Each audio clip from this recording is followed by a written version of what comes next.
Hello, hello, hello, my loves. Happy Monday, and welcome to another edition of the weekly Astro Forecast live here in the Astro Room on YouTube.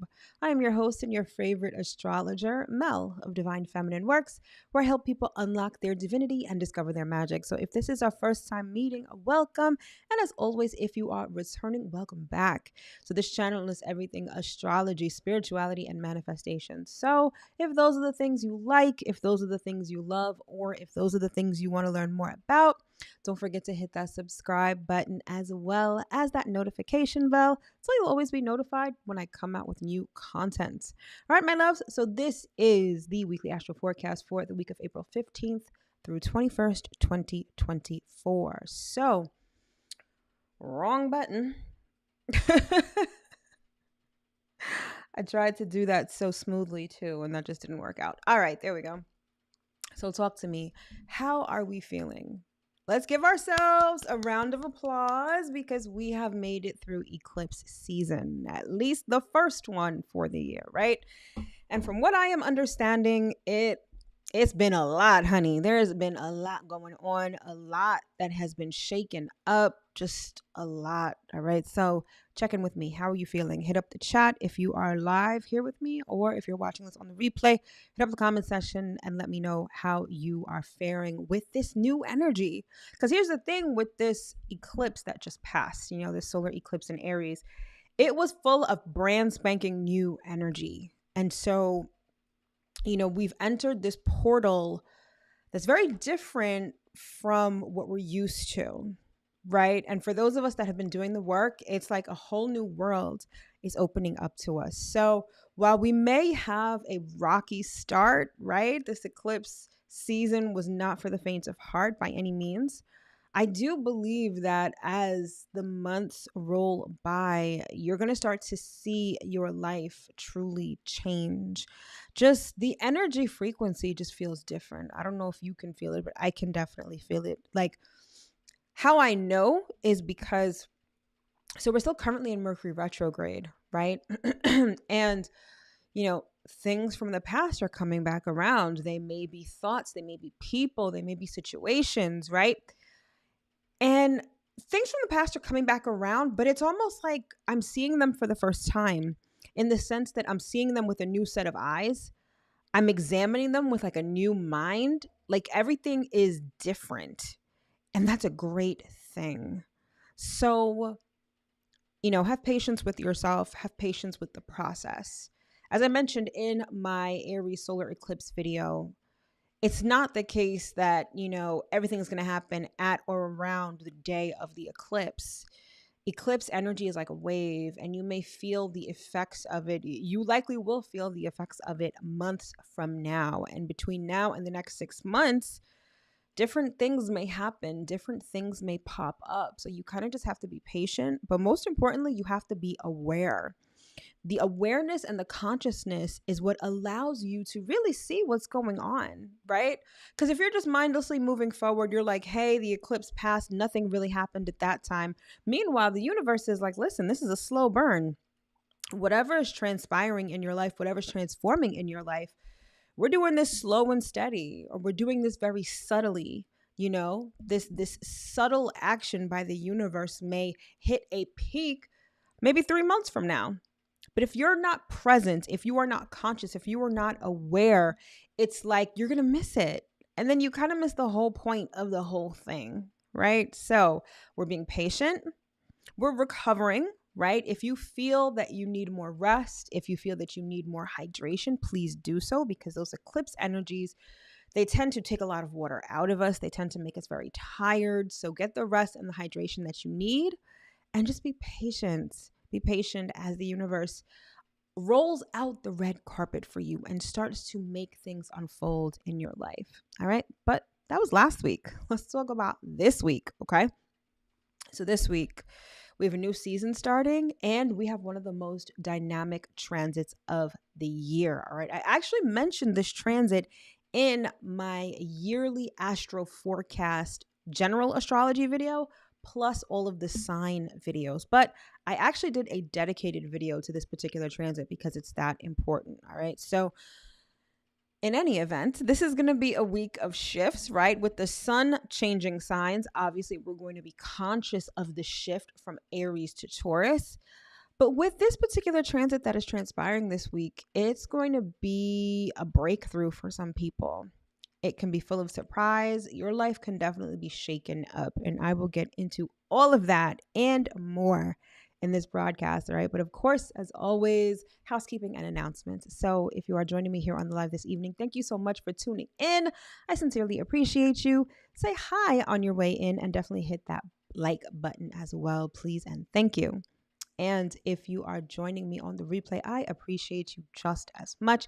I sincerely hope that you get what you're looking for in this broadcast. And if you find that this information is valuable to you, definitely hit that thumbs up button, hit the subscribe button, and the notification bell if you haven't already. So in terms of my offerings, let's say it's time for a little bit of promotion, right? So let's say you're someone that's into your horoscope, but you don't know where to look, or maybe what you're seeing online just doesn't necessarily resonate with you. If that's the case, then you'll definitely want to consider subscribing to my text service, where you will get your weekly horoscope texted to you every Monday. If you're interested, you will want to text the word ZODIAC to the number 855-826-5544. That information will be in the description box below, just in case you missed it. It's short, sweet, to the point, right to your phone every Monday. People seem to really like them. They really seem to resonate with people. So definitely subscribe if you haven't already. All right.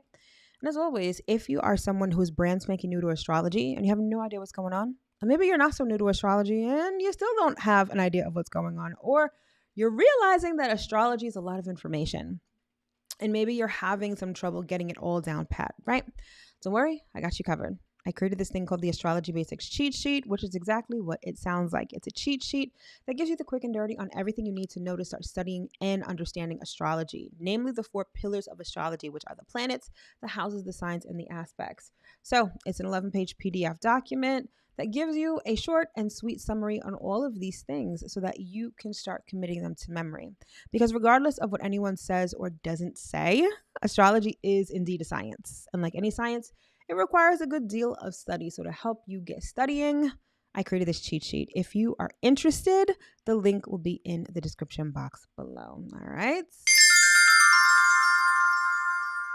I'm excited about this. Consider becoming a roommate, which is our channel membership. For a small monthly fee, you will get access to extra content, specifically sign-specific content. You will get early access to videos, plus you get eternal discounts on my products and services. Okay, it's a really great deal. The content is great. Plus, it's a great way to help support the channel. I have a lot of things that I'm going to be bringing to you in the future, and the channel membership is just one of them. And it's a great way to keep the wheels turning. All right, and if you're interested, the link will be in the description box below. All right, and then finally, last but not least, I do monthly webinars where I teach you guys all about astrology. And last week we had the How to Read Your Natal Chart webinar, which was not only well attended, but I got great feedback on it. People seem to really like it. It was very informative. All right. And I will have that webinar available for replay up on the website sometime soon. And I'll definitely let you guys know. However, our next webinar that's coming up in May is going to be love and money in your natal chart. These are the 2 things that people typically want to know the most about. And it's not just about, oh, what planet covers love, what planet covers money. We're going to talk about how to make money, how you are predisposed to making money, what kind of relationships you are predisposed to having, what your future spouse may look like, what your relationship style is, how to take calculated risks when it comes to money. Your natal chart can tell you all of that and more. And that is exactly what we're going to be covering in May's webinar. All right. So that's going down on Wednesday, May 8th at 8:30 p.m. Eastern Standard Time. If you want to sign up, link is in the description box below, and it will also be tagged to this video. All right. All right. And then also, I just want to remind you guys that I do have a video out on this very interesting transit that's going down this week. It is Jupiter conjunct Uranus. I did a video all about it. I even talk about what each rising sign can expect. All right. So if you haven't checked that out already, the link will be in the description box below. All right. So now the promotion time is over. Let's get into it. So Taurus season begins this week, all right? And this is nothing we haven't experienced. We actually experience this every year, right? But it's interesting the energetic shift between Aries and Taurus. So I don't know about you. And even though Mercury has been retrograde, which has kind of had us, pumping our brakes a little bit in terms of taking action toward things, this Aries season, I have been very wired. I feel like when we go from Pisces to Aries, that energy shift is very drastic. I feel like you really feel it. Pisces season, you're sleepy, you're emotional. It's like, it's hibernation time, right? And then as soon, the day that the sun goes into Aries, I feel like I'm like the Energizer Bunny. And I feel like that's how I've been all season so far, right? And as we're winding down on Aries season, Mercury is going to be going direct next week. So if you find that this Aries season has been a time when you haven't been as productive as you wanted to, or perhaps you wanted to start new things, but you felt like there was resistance or things were just moving slowly, that was definitely Mercury retrograde. And that energy is about to dissipate starting next week.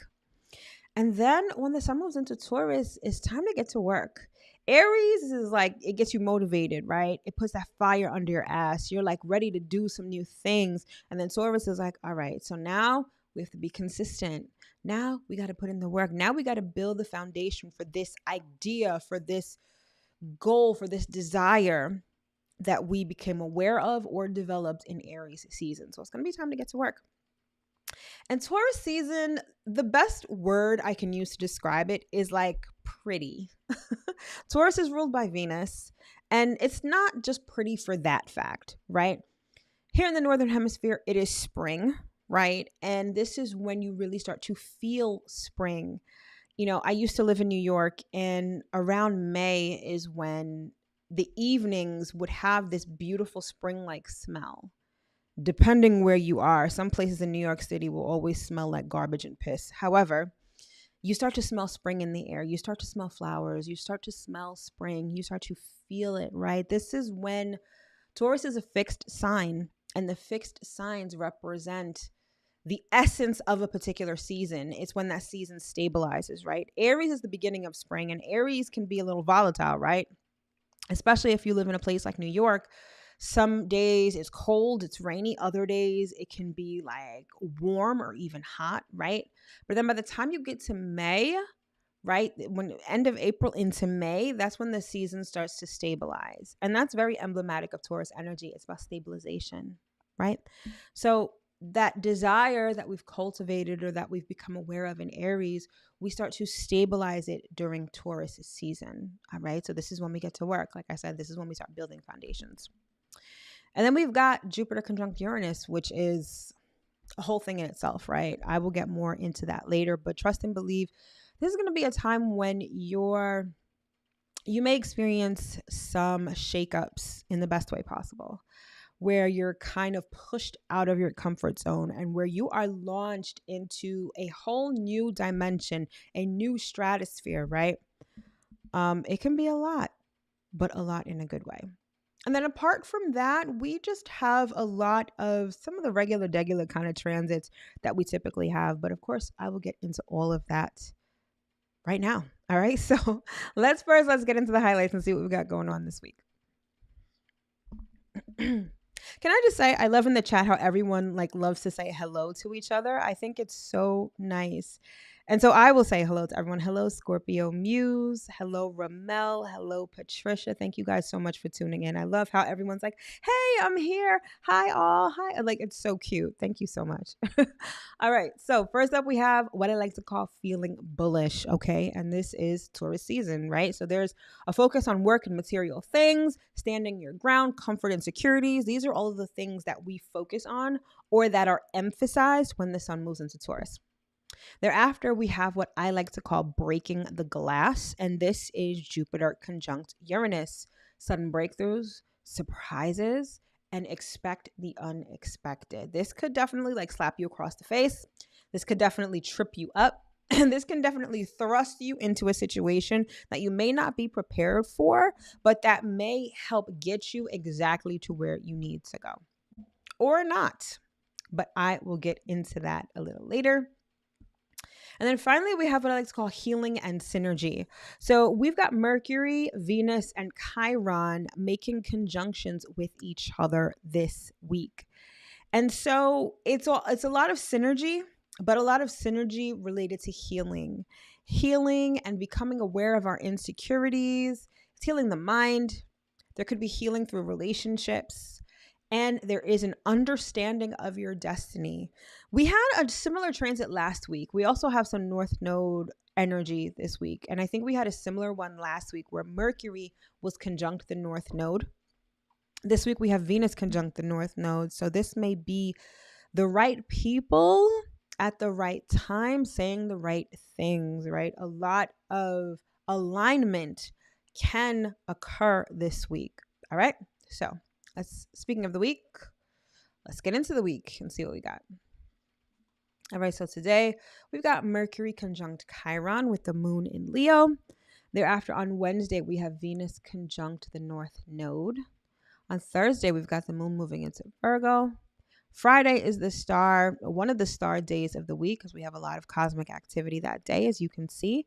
We've got the sun moving into Taurus, Mercury conjunct Venus, and Mars will sextile both Jupiter and Uranus. Thereafter, on Saturday, we've got Jupiter conjunct Uranus and the moon moving into Libra. And we close out the week on Sunday with the sun square Pluto and Venus conjunct Chiron. All right, so without further ado, let's get into it.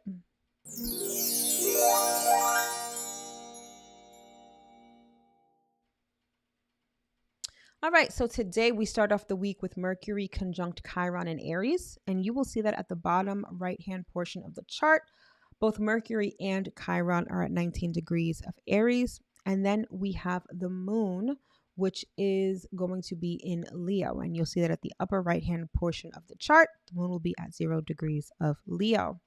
So first up, Mercury conjunct Chiron. Now, I've talked a lot about Chiron. I will also link the video that I've done on Chiron in the description box below. But Chiron, long story short, has a lot to do with your insecurities, has a lot to do with your wounds, right? It's no coincidence that the symbol for Chiron looks like a key, because once you are able to understand your Chiron placement and what it means, it helps to unlock a better version of you. So when we have a planet like Mercury conjunct Chiron, this is like an awareness of your insecurities. It may even be this desire to want to give testimony to what you have overcome, right? Even if you're not standing on a soapbox, right? Even if you're not giving a motivational speech, I feel like Mercury conjunct Chiron can really just have you, it almost evokes a sense of appreciation. Like, wow, remember when I was in this situation? Look at how far I've come. Look at how I was able to overcome this, right? Or maybe just have you reflecting on what it is that you are insecure about, or perhaps your emotional baggage, right? Now, both Mercury and Chiron are in the sign of Aries. Aries is all about starting something new. So when we're talking about our insecurities, our wounds, and all of that wonderful stuff, it's almost like what sort of stands in the way of you beginning something new? Aries is all about taking risk, right? But a lot of times we psych ourselves out because we're like, no, this isn't going to work out. Or no, I tried this in the past and it didn't work. Or no, I'm not good enough. I'm not smart enough. You know, all of those kind of negative self-talk that we oftentimes use to psych ourselves out of things. Mercury conjunct Chiron is really going to have you examining those. And perhaps you're examining them from the point of view of working on them. Or maybe you're reflecting on them, like I said before, because you've overcome them. Either way, it's like your consciousness, like your consciousness, I'll say your mind, right, is going to be focused on those Chiron-like things, okay? Anything that it's almost like being aware of how you may be sabotaging yourself when it comes to starting new things. And I feel like that is the best use of the energy. Think about the things that you want to do and take notice of what immediately comes up, right? Because if we've been speaking to ourselves negatively, if we've really been living in our wounds, typically when you think of something new, it's that negative talk that answers you first. I want to start a business. Oh, how can you do that? You don't know how to do that. You're not smart enough. And you're like, whoa, I wasn't even thinking about that. But that's like that negative talk that's so deeply embedded into your psyche that typically comes up as your first response or your first instinct. Think about that. Examine that. Examine how perhaps you've been standing in your own way, right? Or perhaps you haven't been standing in your own way. Maybe it's other people, right? Maybe your wounds are connected to other situations or relationships, right? Think about those things and think about what you can do to overcome them, right? And Mercury is a planet of communication. And so when it comes to this examination, right, this self-examination, it may be helpful to talk to other people about it. I said before, you may have this desire to give a testimony as to what you've overcome. It doesn't even have to be that grandiose, right? I really think that it could be a situation where you're just talking to people. Perhaps it's a therapist. Perhaps it's a friend. Perhaps it's a parent, right? Talking to people about these things helps bring your awareness to them. Now, the one caveat I will say is that I'm all for healing, right? Healing is necessary. However, you need to kind of know where to draw the line sometimes, because the more you immerse yourself in healing, sometimes the more you identify with your wounds. It can be a very slippery slope where you feel like you always have something to heal from. Now, keep in mind, healing is kind of a lifelong thing, right? But we're not always healing in the same ways. If you find that you have the same exact problem, you still don't know a solution, the same situation keeps coming back and forth, you haven't necessarily healed from it. Healing will allow you to see the same situation from a different vantage point, usually from a higher vantage point. So with this particular transit,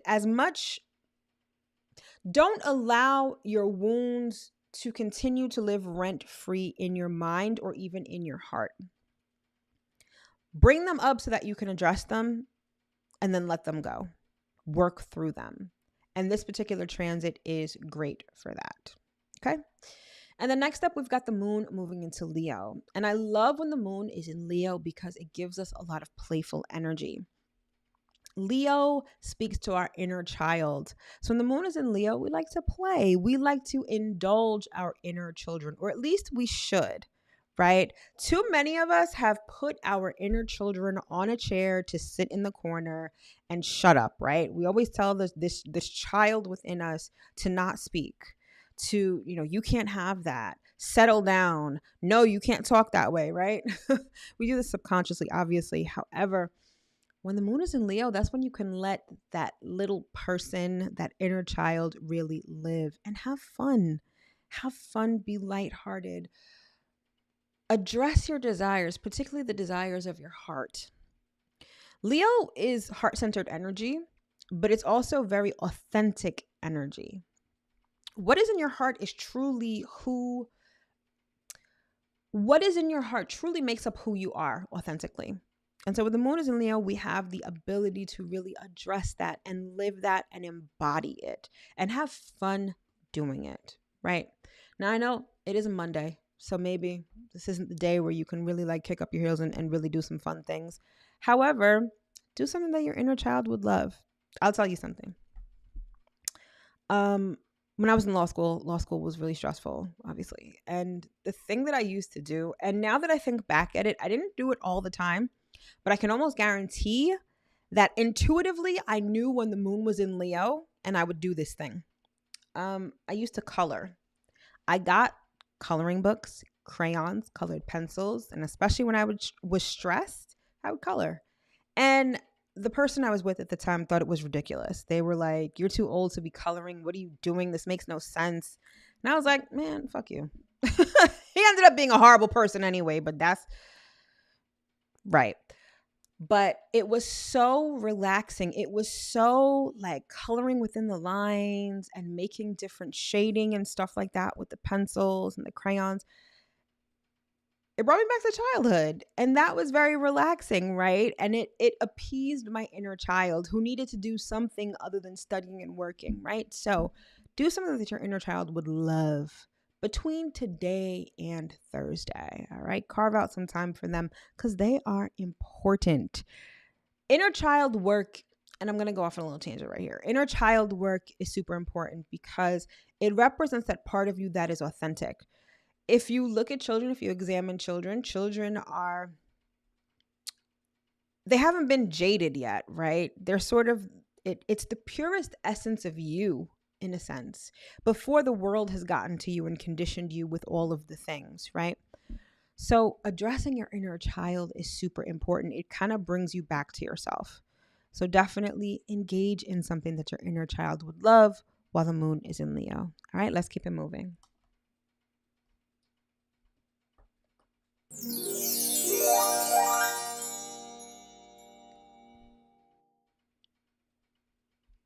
All right, so on Wednesday, we've got Venus conjunct the North Node in Aries as well. So you will see within the red circle, Venus is the light blue character, the North Node is the horseshoe, and they are both at 15 degrees of Aries.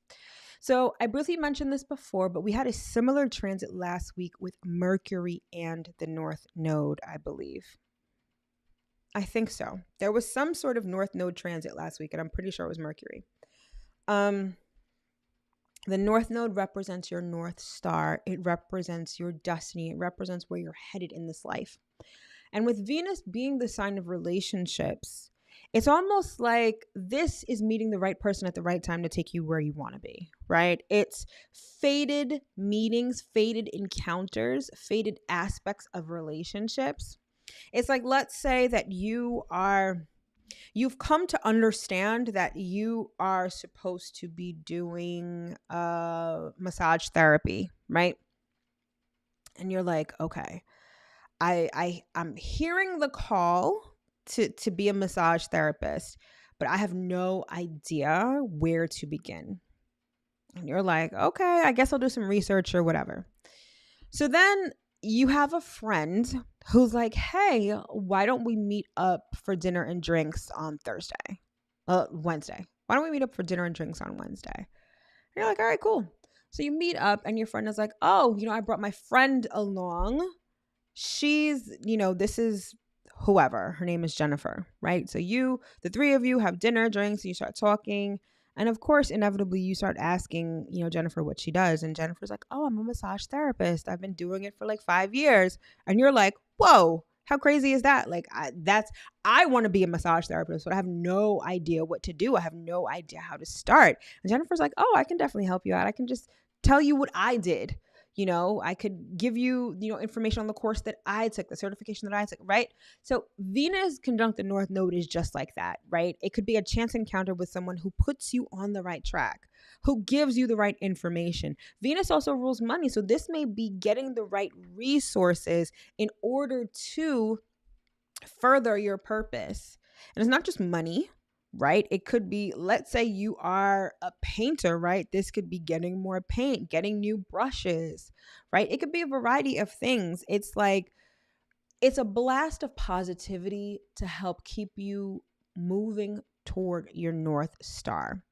And this transit would typically indicate some sort of relationship that would help you do that. Or, like I mentioned before, a resource. So even though the North Node doesn't necessarily connote surprise, right? But the energy of this particular transit is giving like chance encounters. It's giving, oh, wow, like I didn't know that I'd be talking to this person. I didn't know I'd be crossing paths with this person. I didn't know this person would be able to help me out, right? Like, it's one of those things. So you kind of have to be receptive and, of course, be present. Because the worst that could happen is you're so in your head or you're so distracted that the right person does come along and you completely miss it. The information that you needed, the resources that you needed that person could provide to you, you miss it because you're not paying attention or you're distracted or being mindless, right? So be receptive and present, because some really good people or really good resources could really come your way this week to help you move forward successfully. All right. Speaking of moving forward, let's keep it moving.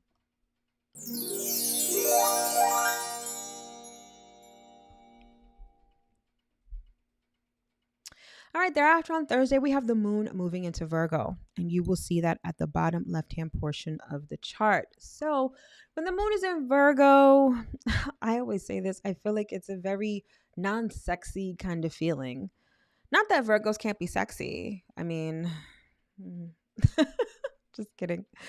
But Virgo energy is very mundane. It is concerned with details. It's concerned with organizing. I always say when the moon is in Virgo, it's the best time to clean up. Clean up your workstation, clean up your room, do laundry, organize your home, organize your space, right? You ever notice how you're trying to get things done, but if your environment is cluttered, your mind tends to be cluttered? Especially because Virgo is ruled by Mercury. It's like a cluttered space equals a cluttered mind. When you have things in their place, when things are organized, when things are orderly, you tend to function better, right? So the moon is in Virgo, definitely get to work, get organized, and get efficient, right? So we are making our way to the full moon, which is going down next week, right? So we're in the midst of the waxing phase of the moon, right? That eclipse that we just had last week was the new moon phase. So we are in the waxing phase. So the waxing is all about taking action toward our goals and our desires, right? And when the moon is in Virgo in the waxing phase, it's like, all right, I have to get organized. I have to put a system in place. I have to analyze what is around me. One of the things that Virgo loves to do is to make order out of chaos, right? To get things in their place, to compartmentalize things, to organize things, to even to a certain extent to make things look aesthetically pleasing, right? We know that we have to pay attention to the details when the moon is in Virgo. We know that while it is great to focus on the bigger picture, the day-to-day tasks are also important. Let's say your goal is to run a marathon, right? And you're thinking about, all of the training that you have to do. It may take you a year to train effectively for a marathon. I don't know how long it takes, but a year sounds about right, right? And you think about the overall training you have to do, but also what about your nutrition? And even not just your nutrition, maybe you're counting macros, right? This is very detailed stuff where you're analyzing every single meal, all of the nutritional values, all of the calories, right? You're weighing your food, not to mention a stringent workout routine where you're not just running 5 miles a day, but you're also strength training, right? Like all of those details matter in terms of the larger picture.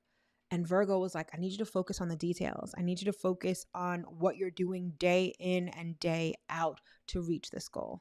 Again, not sexy, but necessary. All right, let's keep it moving.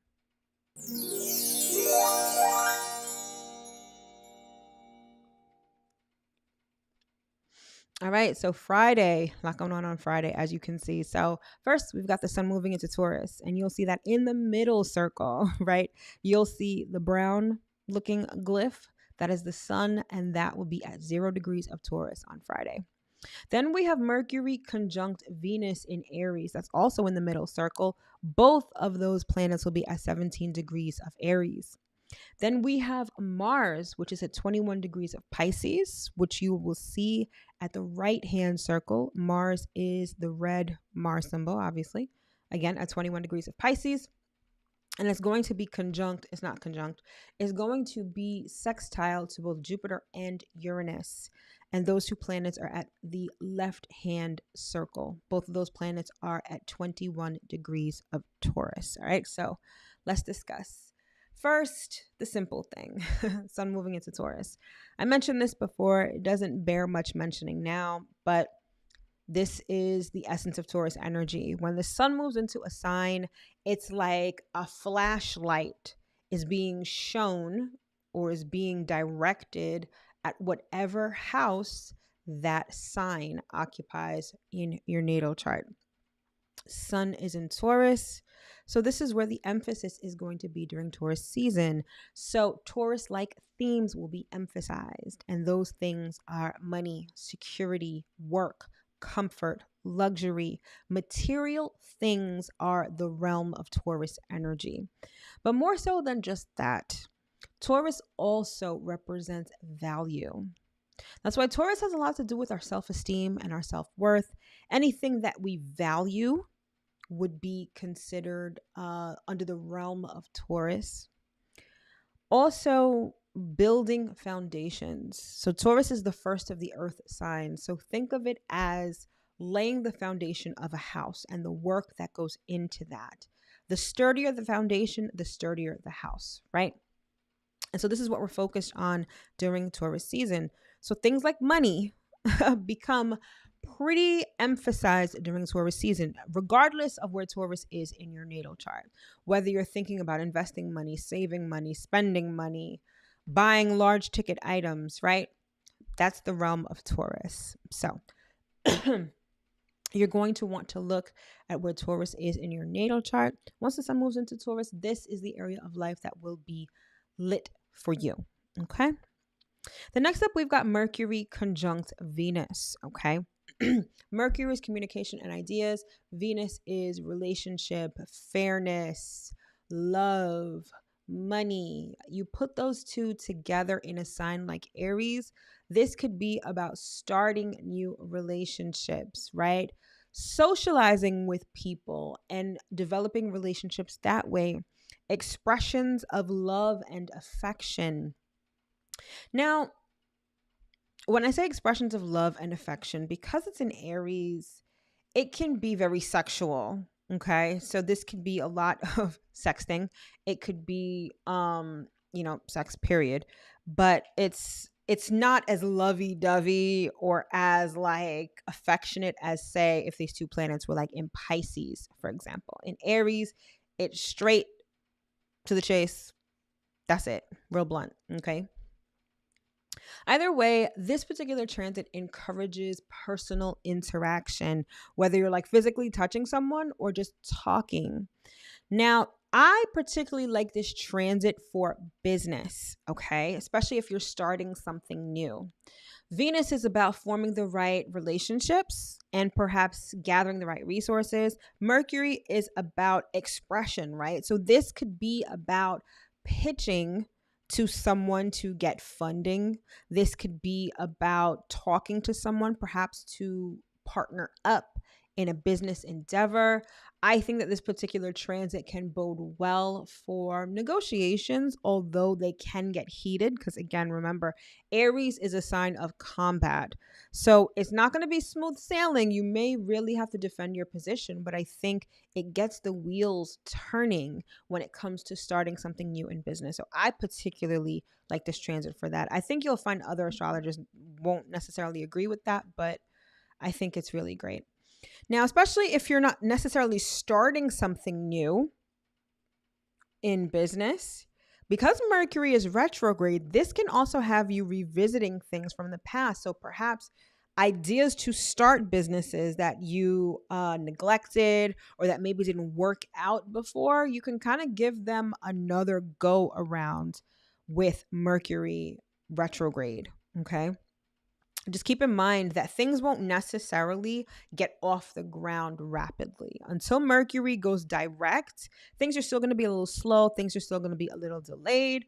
But I really do think it's excellent for starting something new on the business front. Okay. And then finally, we have Mars sextile to both Jupiter and Uranus. Okay. And Mars is going to give power. It's going to give energy to the energies of Jupiter and Uranus that are currently conjunct or will be conjunct in the sign of Taurus. So this can kind of be a little volatile energy.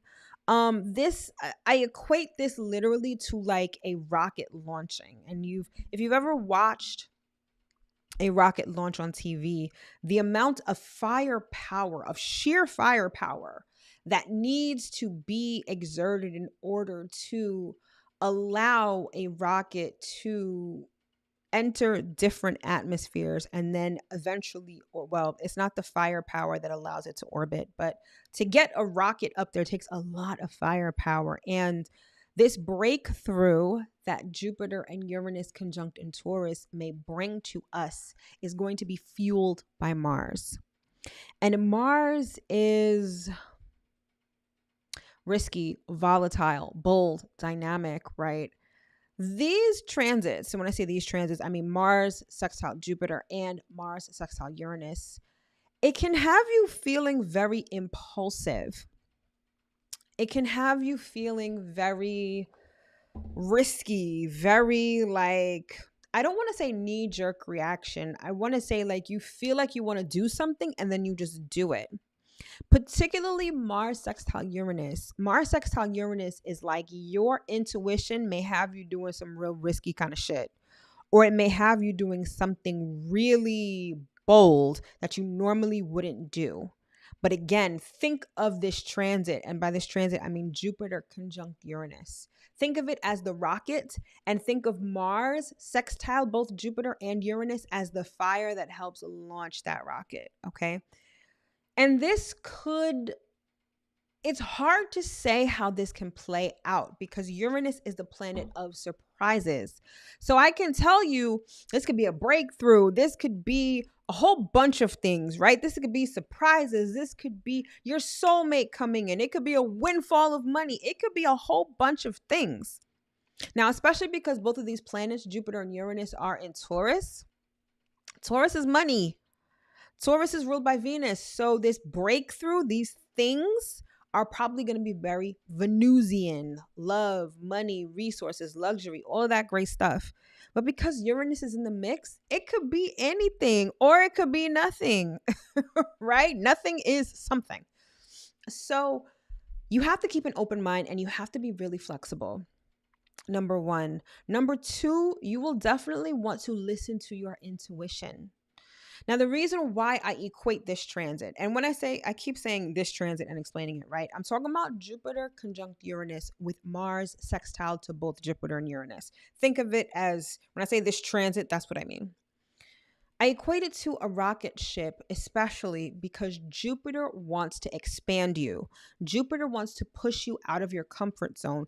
Jupiter wants you to grow, wants to expand your mind, your vision, your perception. Wants you to broaden your horizon, see new things. And Mars is like, let's go. Let's do this. All right, cool. You want me to drive cross country for somebody? Cool, let's do that. Right? This could also be, I also equate it to a rocket because Jupiter a lot of times equates to long distance travel. So some of you may surprisingly be taking a trip someplace far away. Some of you may be planning a trip to go someplace, especially with this going down in Taurus. This is giving, okay, let's plan an exotic trip. That's exactly what this is giving. And that may be the breakthrough for you because maybe, and what I'm about to say may sound kind of crazy, but I've known people who are like this. They've never even left their state and they don't have a passport. So to have someone say to them, yo, let's plan a trip to Australia. They're like, I don't even have a passport. How am I supposed to do that? That is getting you out of your comfort zone, literally. Okay. That is just one of a million ways that this can play out. So keep an open mind, follow your intuition, and be willing to be a little risky. This is the time where the universe is like, okay, I want you to have abundance. I want you to feel good. You know, Taurus is the sign of luxury, right? So maybe you are planning a faraway trip, but you don't even have two nickels to rub together right now. Don't be reckless and like, you know, you're going to want to plan for that, right? But don't say no just because you don't know how it's going to work out yet. Say yes. Figure it out as you go along. But remember ultimately that this transit is meant to expand you. It's meant to rocket you into a new stratosphere. So be open to it. All right. Let's keep it moving.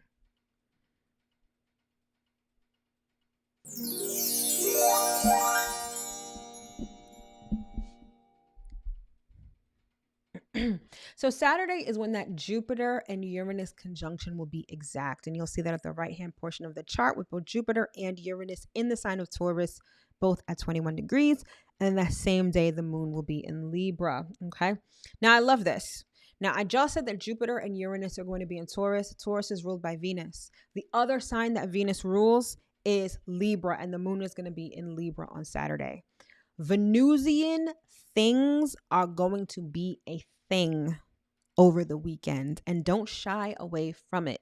Luxury, money, resources, relationships, equality, right? These are Venusian themes that are really going to heat up at the time of this particular transit.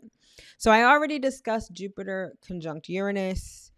You can also watch the video. Link is in the description box below. But the moon in Libra just wants you to enjoy nice things, hang out with people, socialize. Libra is the sign of relationships. So when the moon is in Libra, this is when you want to relate to people. Now, again, the moon is in the waxing phase. And whenever the moon is waxing in the sign of Libra, the phrase that usually comes to mind is no man is an island. You have a goal that you want to achieve. I can almost guarantee that there is someone who can assist you, someone who you can get on your team, someone who you can collaborate with. Libra loves collaboration. Libra loves working with people. Libra loves to relate to people, right? So when the moon is in Libra, that's what we do. I just love how there's this heavy emphasis on Venus, right? And understand that this breakthrough, it may not be, $1 million falls into your lap. It may not be a windfall like that, but perhaps the scales tip in your favor when it relating to something, right? Because Venus also rules fairness and equality. So maybe a situation that was one-sided is finally the scales are tipping in the other direction, okay? But again, I want you to be open-minded with this because this could transpire in a myriad of ways. So stay receptive, listen to your intuition, and be a little risky, all right? Let's keep it moving.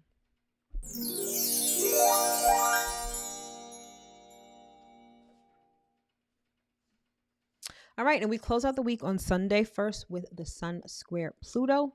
The Sun is at 2 degrees of Taurus, and you'll see that at the right-hand portion of the chart. At the left-hand portion of the chart, you'll see Pluto at 2 degrees of Aquarius. And that same day, Venus is going to be conjunct Chiron in Aries. You'll also see that at the right-hand portion of the chart. Both Venus and Chiron are in green, and they both will be at 20 degrees of Aries. So first and foremost, the Sun square Pluto. Sun square Pluto can be a bit intense, okay? It can be, I don't want to say an identity crisis because I don't want to make it sound as though it's just like this existential crisis kind of thing. But it has a lot to do with power and control, specifically as it relates to you, your ego, and your personality. It may give you the energy and the strength to achieve your goals, but it may also provide struggle, particularly power struggle. Whenever I see this transit, it makes me think of people who are, have big egos and are sort of bumping heads, where people aren't necessarily willing to see someone else's side of the situation, where they're really trying to dominate you or they're trying to control the narrative or control the situation. You'll find a lot of that with this particular transit, okay? Now, the one thing I don't like about Pluto is that it governs a lot of things that we kind of deem unsavory. Things like manipulation, domination, jealousy, possessiveness, obsession. Those are the kind of things that are the realm of Pluto. And it's almost like you have this... It's almost like you have this desire to stand out. You have this desire to express yourself, and you're almost willing to do it by any means possible. It can be an ugly and sometimes even almost dangerous transit. I will say that. However, it can be great for personal empowerment. One of the things about power struggles is that it shows us kind of what we believe about ourselves, right? It shows us how powerful we feel, or maybe how powerless we feel. And in knowing that, in seeing that, and being aware of that, we can, change that within ourselves, right? We can do what we need to do to feel more empowered, right? Or maybe for some, this may be a time where you're kind of humbled a little bit, you need to kind of come off your high horse. Either way, it's a great transit for personal development. So I would highly suggest that you use it for that. And also be mindful of the interactions that you have with people. It's very much giving light and dark. The sun obviously is light. Pluto is very much the dark. And when you have these two kind of colliding, it's like you can have the sun overpowering the darkness, or you can have the darkness overpowering the light. You likely will find yourself on either side of that particular equation. And what you do with that will make all the difference. Now, if you find that you're in a situation of influence and power, you definitely don't want to abuse it. Anytime you abuse your power or influence, especially under a Pluto transit, it indeed comes back to bite you in the ass hardcore. Okay. So be mindful of the control of the power that you're wielding over others, but also don't allow people to, control, dominate, or manipulate you either. Okay. But like I said, power struggles can be very enlightening when it comes to personal development. So use the energy of the transit for that. And finally, we have Venus conjunct Chiron, both in Aries. Venus conjunct Chiron is really about paying attention to your relationship wounds, right? Which I feel like as a society, I feel like we're almost kind of obsessed with that, right? Like this isn't an exercise in something novel. I think that we are constantly talking about our relationship wounds. You're seeing it play out right now in these gender wars that are just absolutely ridiculous. But nonetheless, wounds related to relationships are definitely a thing when Venus conjuncts Chiron. Now, both of those Chiron is not a planet, but Venus and Chiron are both conjunct in Aries. So imagine that you're starting a new relationship, right? And all of a sudden, your insecurities and your wounds start fucking with you, right? Maybe this person that you're dating or you're seeing, they haven't given you any reason to not trust them. However, because you've been betrayed in the past, perhaps maybe because you've been cheated on in the past, it's almost like you're waiting for the other shoe to drop. Like, okay, this person said they would call me at 9. They didn't call me at 9. Maybe they're with somebody else, or maybe and your mind starts wandering into places that it definitely doesn't need to go, right? You have to examine where this thought pattern is coming from and address it. The worst thing that you can do is kind of treat a new person the way that an old person deserved to be treated, right? You don't want to cut yourself and then bleed on somebody else. Like, we need to clean up our wounds, literally, and have better relationships. So there is going to be this focus on that. Now, with Venus conjunct Chiron happening at the same time as the Sun square Pluto, this can make for a kind of messy situation. So I want you to take heed to this information. This may have you feeling vulnerable, insecure, while also dealing with power struggles and egotism, right? It can make for a very messy situation. So what I will say is, do not jump to any conclusions, especially if things start not looking right, not making sense, not feeling right. You feel like a lot of your old relationship patterns may be coming up in a new situation, or maybe you're psyching yourself out from even, going on to a new relationship, or maybe you've got issues with your friends. Like, I will say, take a breather, take a step back, and I wouldn't make any rash decisions. Let's just say that. Okay? Because you're still sort of working through things. And while these two transits in tandem may get you to see your relationships in a lot clearer light, right? I said before, you may be dealing with power struggles, and that's definitely a great tool for self-empowerment and personal development.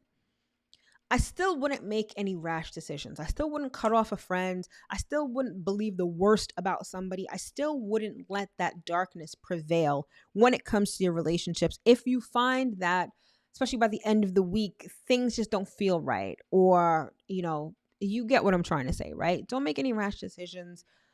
Go within. Work on yourself. Figure out where these wounds come from. because it very well may be the case that this person is not being honest with you. Let me not give you an excuse to give someone the benefit of the doubt who may not deserve it, right?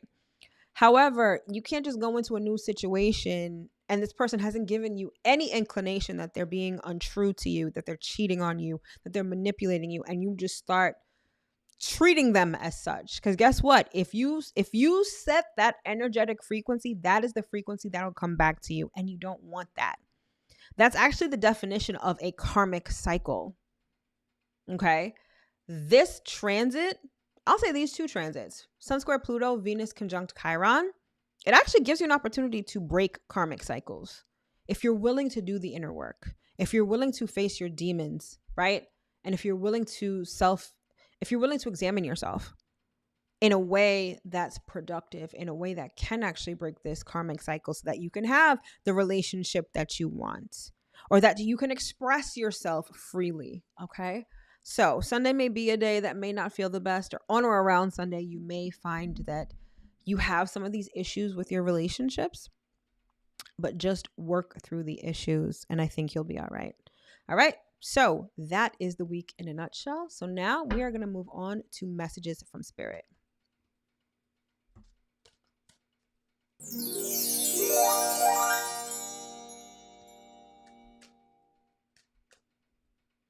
All right, my love. So you know the deal. I will pick cards for messages from Spirit. I do these by sign. However, it could be your sun sign, moon sign, Venus sign, Jupiter, North Node. It doesn't matter. If it is your message, it is your message. If it is not your message, then it is not. All right. So first and foremost, as always, we start with Aries. Let's see what we have for Aries for this week. All right, Aries, we have the 3 of Wands. There is this element of expectation. And I have to say, the feeling that I'm getting is, are you guys familiar with Charlie and the Chocolate Factory, right? And the one girl, I believe her name was Veruca Salt. She was the spoiled little girl who said, I want it now, daddy. Like that little girl. Yeah, that's the energy I'm getting for you, Aries. You want something and you want it now. You are expecting something. You've got your hand out like, okay, where is this thing? I asked for this. I want it. It should be mine. Where is it? Spirit is saying that you need to temper your impulsivity a little bit and you need to have a little more patience. What you asked for is sort of still being worked out. So just because you're not seeing it right now does not mean that it's not going to happen. You just need to be a little more patient. But there's nothing wrong with this feeling of expectation. I'm getting the sense that this is a healthy expectation. It's like, I'm also getting the sense that you may have people around you who feel like you shouldn't expect what you're asking for, or that you're like asking for too much. You're not. You're right with your expectation. You want something, you should get it. Plain and simple. Just be a little more patient. It's on its way. All right. Next up, we've got Taurus. See what we've got for Taurus for this week. All right, Taurus, we've got the Knight of Cups. So this is an offer of love coming in this week, perhaps. Perhaps I'm getting an emotional conversation. Like someone is willing to be vulnerable with you. Someone is willing to share something with you of an emotional nature.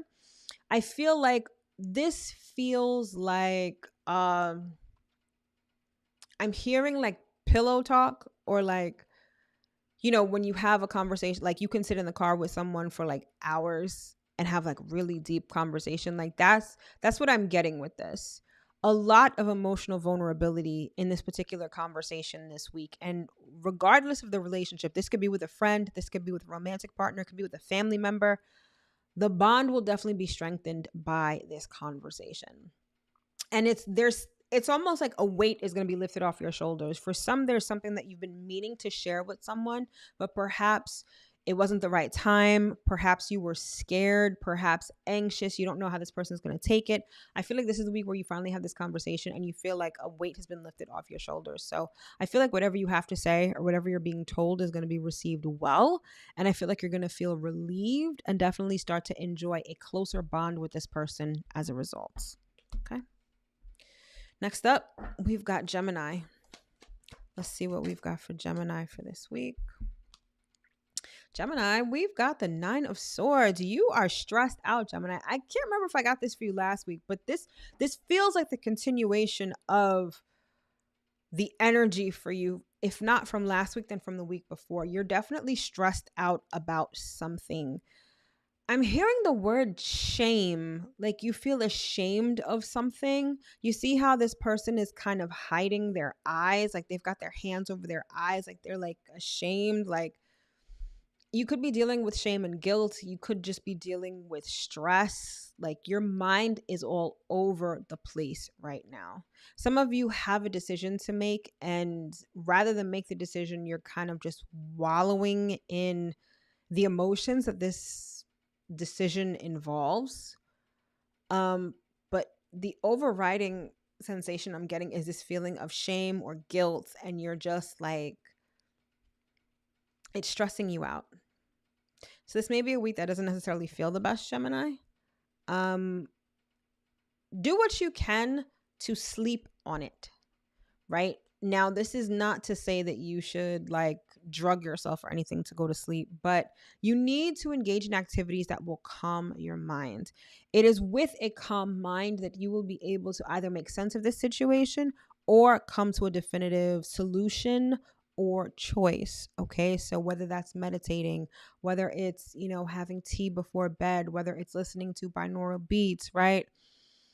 Whatever it is, you need to calm your mind this week because I see that your mind is sort of all over the place. Okay. Sorry to hear that, Gemini. Next up, we've got Cancer. Let's see what we've got for Cancer for this week. Cancer, you've got two cards. You've got the Six of Cups.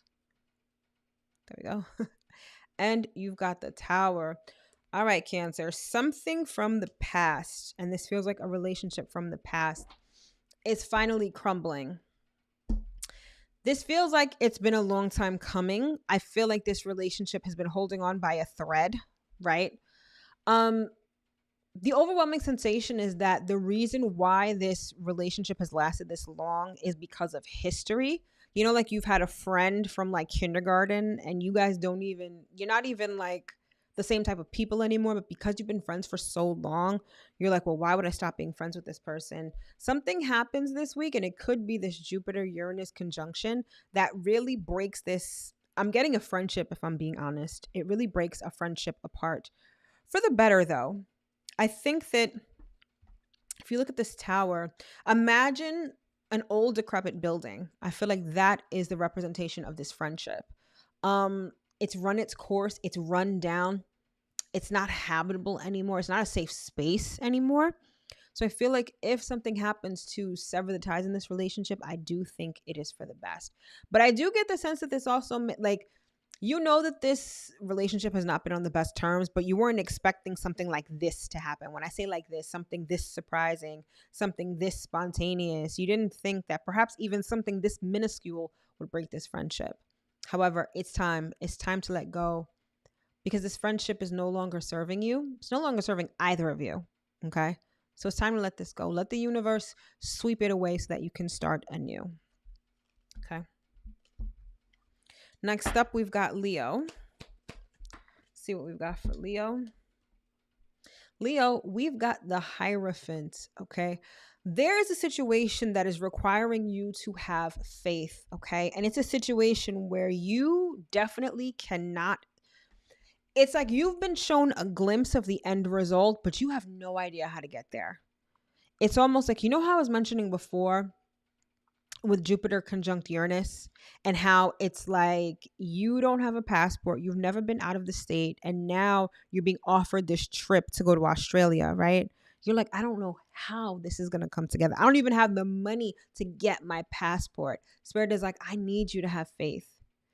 It's like you are being guided by a higher force right now. God, the universe, spirit, whatever you believe in. And you are sort of being tasked to be loyal and faithful. You've been shown the end result. Don't think that's not true or that it's not going to come to pass. You were shown that to show you that your faith will lead the way to this end result. Okay. So it's really important that you exercise your faith muscle right now. Even if you don't see a way, you don't know how, the how is not up to you. So just have faith and watch things unfold. Okay. Next up, we've got Virgo. Let's see what we've got for Virgo. Virgo, we've got the Queen of Cups. This may be a week where you are definitely in your feelings. Not only in your feelings, it's like your intuition is like, I'm seeing someone by a body of water, like a lake or even like a natural pool or something like that, and they can see clear to the bottom. The water is so clear. There's so much that you can see this week. But it's not seeing with your natural eyes. It's seeing with your intuition, with your third eye, your first eye, I should say. Your intuition, your psychic abilities, they are on point this week. So do not doubt them. You can see, you can read between the lines. You can see the unseen. Like you really are. It's giving high priestess energy.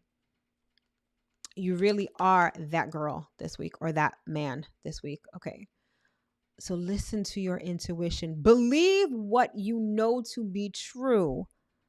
You will know things and you don't know how you know them. And it's not like someone tells them to you. It's just an inner knowing. Trust that. Trust that. All right. Next up, we've got Libra. Let's see what we have for Libra for this week. Libra, you've got the whole world in your hands. We've got the Two of Wands. Literally, the whole world is in your hands. You have a choice to make, though. It's almost like you got to pick which direction you're going in. And what I love about the fact that you have to make this choice is that you're making it from a place of abundance. You're making it from a place of having options. This isn't a week where you're making choices out of scarcity or out of desperation. It's like you've got the whole world, so you can have one, two, or one and two. Like there's no limit to what you can have. There's no boundary to what can be yours. Okay, but you have to choose wisely. And this choice should definitely reflect an inner passion. This isn't necessarily the time to make a choice based on logic. I'm not saying that you shouldn't bring your common sense with you. What I am saying is that you should follow your heart. You should follow your passion. If you have the choice between two things, one you feel about, the other one you're really fired up about, go with the one that you feel fired up about. This is about engaging in your passion. And you're doing this, again, from a place of abundance and not from lack. So this week, the whole world is in your hands. Next up, we've got Scorpio. Let's see what we've got for Scorpio. Scorpio, we have the Justice card. So for you, Scorpio, there may be a Libra that is particularly prominent. A relationship with a Libra is the focus this week. For some, I'm hearing this could be a legal situation that may be emphasized this week. For others, I'm hearing this is just a time of balance, of finding balance in your life. Now, you know how I was talking a lot about that Venusian energy as it relates to Jupiter conjunct Uranus. Both of those will be in Taurus, and the moon in Libra. And how it may be a time when the scales are finally tipping in your favor. I feel like this is what I was talking about. I feel like this directly relates to you, Scorpio. It's like the scales are finally going to be balanced, whereas perhaps you've been on the losing side for a long time, or even if you've been on the winning side for a long time, the scales are finally going to even out, or they're going to go to the extreme other side, right? But there is this shift in energy for you in terms of fairness and equality, karma, if you will, that is present this week. Okay, so it's really important that you stay present to see what exactly is shifting for you. All right, next up we've got Sagittarius. Let's see what we've got for Sag for this week. I like the Sag. We've got, is this the 9? Yes, this is the 9 of Cups. Sag, it's like you can have whatever you want. I feel like a dream come true is transpiring for you this week. And I think Again, it has a lot to do with Jupiter conjunct Uranus. I feel like something that you've wanted, something that you've really desired can definitely be yours. Or things are going to start to move in the direction of something that you really want, a wish fulfilled. So while it may not happen this week, I feel like the wheels will start to turn so that in the near future, you will have this thing that you truly want and desire. Okay. Next up, we've got Capricorn. Capricorn, we have the star card. All right. I'm hearing superstar. So I don't know if you are a superstar or someone else is a superstar, but there is this star power perhaps that you possess. I feel like it has a lot to do with you. So this could be a time of a dream being fulfilled. This could be a time of recognition. This could be a time of reward for you. Something that you've hoped for may begin to show signs of coming to fruition, or someone may really be regarding you as like a star. So maybe you have a lot of influence right now. Maybe you have a lot of visibility. So this may be like an increase in followers, subscribers, like on social media and things like that. Or maybe even people following the work that you do. This could be things like, getting an article written up about you in a publication, having an interview on a podcast. Like I'm seeing visibility for you this week. So you should definitely take advantage of that, right? It's sort of like your time in the sun, and, do with that as you will, but I would definitely use it to further your platform, further your message, get people to know more about you, because this week you are indeed the superstar. Okay. Next up, we've got Aquarius. Let's see what we've got for Aquarius for this week.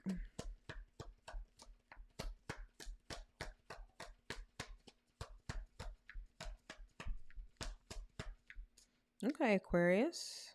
Let's see. Okay, there we go. Aquarius, we have the devil. What's interesting is that Capricorn is the devil card and they got the star, which is the Aquarius card. You are Aquarius, the star card, which got the devil, which is the Capricorn card. So this could be a situation where Capricorn and Aquarius are linked up this week, or this could be a Capricorn that is the focus for you this week. But this is grounding and stability for you, okay? I feel like a health situation is very stable. I feel like it could just be just stable. I guess I don't have much more to add to that. Resources are looking good. Money is looking good. It's just this groundedness, this stability that I am seeing for you. Don't get scared that this is the devil. This doesn't mean anything sinister or anything like that. This is just being grounded. This is being secure. This is being stable. And I'm getting that for like your surroundings, for your finances as well, but pretty much for your health. Like there's a health matter perhaps with you that's grounded, that's stable, that's, going neither up nor down. All right. So this is a week where you enjoy stability. And then last but certainly not least, we've got Pisces. So let's see what we've got for Pisces for this week. Pisces, we've got the Wheel of Fortune. This is very much emblematic of Pisces energy. The Wheel of Fortune correlates with Jupiter. Jupiter is one of the rulers of Pisces. So this is a week for expansion. This is a week for fortunate opportunities. This could be abundance. This could be, I feel like this Jupiter Uranus transit is going to be very positive for you. I feel like good karma is going to come find you. I feel like there's going to be expansion. There's going to be good fortune, and there's going to be abundance. Point blank, period. All right, my love. So that concludes this edition of the weekly astro forecast. I sincerely hope that you were able to get at least one important piece of information that you can use going forward. All right. For information on all of my products and services, all of that is in the description box below. Thank you so much for tuning in. I wish you nothing but the best for this coming week, and I will see you in my next broadcast. All right, my loves. Have an amazing week and take care.